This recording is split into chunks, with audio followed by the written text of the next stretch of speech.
Present by GS Ganga. बोला बोला पटन देवी मैया की। Music by Ganesh Gwalior.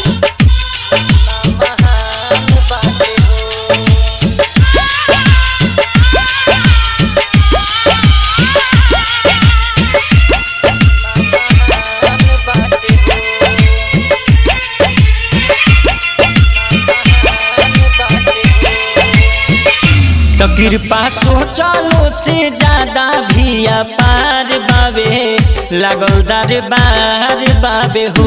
तो कृपा सोचलो से ज्यादा भी अपार बाबे लागल दरबार बाबे हो। तो होता पूजा देखो, तो होता पूजा देखो आइल जब कुवार बाबे महिमा महान बाबे हो।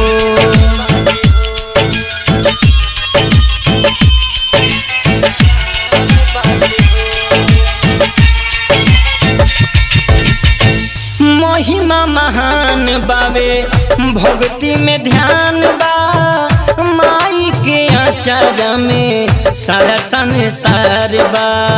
Music by Ganesh Gwalior. महिमा महान बाबे भक्ति में ध्यान बा माई के आचार में दुनिया जहान बा। तो सगरो बरसत महिमा के धार बाबे महिमा महान बाबे हो। आइल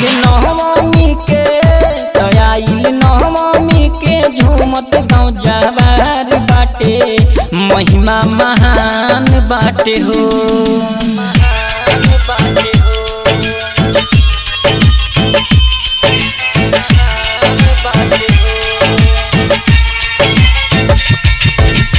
सप्तमी के दिने देवी अखिया के खोली है आशा पूरा होई मूर्ति से बोली है।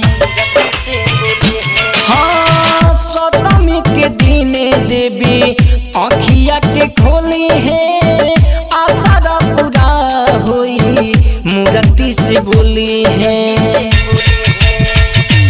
मांगे है आशीष राजा, मांगे है आशीष राजा सोनी स्टार साथ बड़े महिमा महान बड़े हो। होता पूजा देखा आइल जब कुवार बाबे महिमा महान बाबे हो। आर्या रिकॉर्डिंग स्टूडियो नरकटिया घास।